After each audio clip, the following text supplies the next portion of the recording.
political mobilization. They have now tasked me to engage of what in their view is of utmost priority: the identification of a single presidential candidate to face President William Ruto. They have asked me to move to Amonyoro and meet stakeholders, opinion leaders, and all the people who matter in our political formation to seek their mandate and authority to initiate negotiations with my core principles with a view of identifying a single presidential candidate. They have instructed me that having a single presidential candidate against President William Ruto is not negotiable and is the only way to liberate this country. And they have asked me to stick to that commitment. And I therefore want to assure the people of Kenya that regarding Gachagua, on instructions from his supporters, who are in millions, nearly 10 million people, who will lead from the front to identify a single presidential candidate to face President William Ruto. From our corner, we have two plans, Plan A and B, that we shall discuss with the stakeholders for 45 days. You will not see me anywhere in public rallies. I will be in Amonyoro, doing very, very serious, extensive consultations, because this is critical for the country. It's extremely critical for the country. We have two plans. Plan A is to mobilize support from across the country in the event that my colleagues and the formula we shall agree on favor me as the presidential flag bearer. Plan B, in the event that the formula does not favor me as a single presidential candidate, to get mandate from my supporters to, jointly with the other core principles, identify a single presidential flag bearer to face President William Ruto. I want to reiterate and firmly state to the people of Kenya that I remain committed to work with my colleagues in the United Alternative Government towards the cause of a single presidential flag bearer. I remain hopeful that I will be that candidate for the election of the presidency. I have the capacity and the muscle, I have the infrastructure and the presidential experience, I have the necessary networks and great mobilization capacity, numbers behind me, and a very good strategy for the presidential campaign. However, if any of my other colleagues is agreed upon, I give a very firm commitment to the people of Kenya that I, regarding Gachagua, and 10 million supporters behind me, we shall rally behind the agreed candidate to a man, and I, regarding Gachagua, will lead the presidential campaign, and I will lead in the political mobilization that has never been seen in the history of independent Kenya to make William Ruto a one-term president and restore the Kenyan nation and save the Kenyan nation from corruption, conflicts of interest, state capture, erosion of democracy, extrajudicial killings, wanton sale of public assets, and the embarrassment that our country has faced for meddling in our foreign policy. I want to say we must get back our nation. I want to say that Kenyans have lost far too much to be quantified, and we cannot lose more.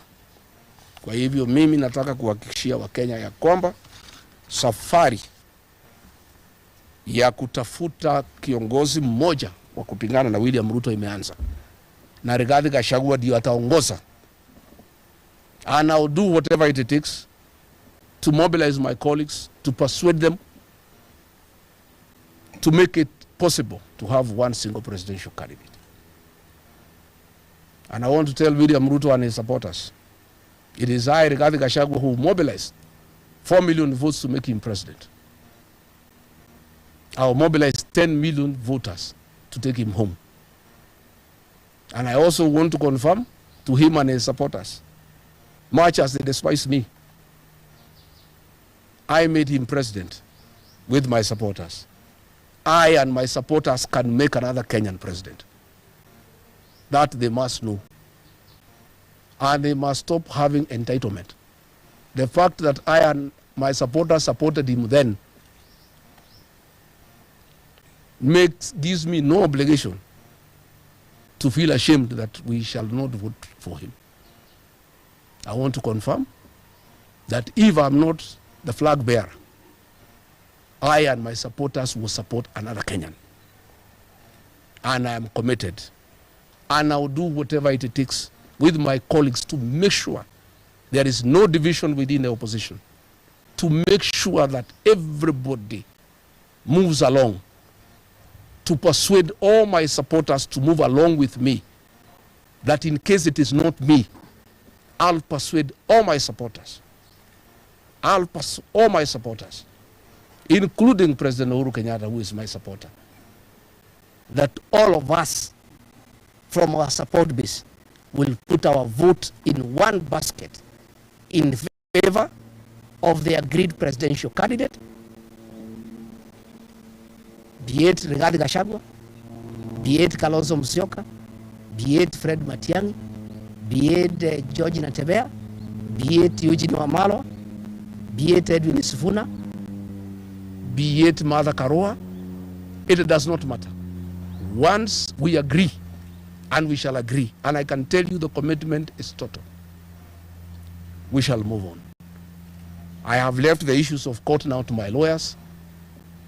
I have no other responsibility from today. It is to make sure that we have one single presidential candidate against President William Ruto. Once that is achieved, I will then get back to the ground and start political mobilization. But in the meantime, after this weekend when I go to Western, you will not see me again in political mobilization. We are moving now into the phase of strategy to identify one single presidential candidate, and then after that is done, we start the work of political mobilization. Asanteni sana. Hakuna maswali. Nafikiri is very clear. Yeah, bana. It's very clear. It's clear. Karibu. Iko sawa.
Intimidated but refused to succumb to bribery, may God bless you.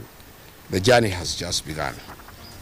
To the innocent civil servants, including gardeners, cleaners, tea girls, office messengers, who suffered the brunt of this regime, you are harassed, intimidated, threatened, and embarrassed.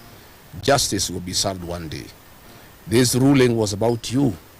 I know it still pains you, but I thank you very much for standing with me and my family all along. May God bless you and your families most sincerely. We stand here today with tremendous respect to the judiciary of our country. While we respect the ruling of the High Court, we totally and fundamentally disagree on the interpretation of the law and application of facts. The long-standing legal principle of natural justice and the right to a fair hearing has been trashed and ignored in broad daylight. What a sad day for those whom have undergone this in the past and those who face the same in future. We shall proceed to file an appeal at the Court of Appeal on the decision and hope that justice shall prevail.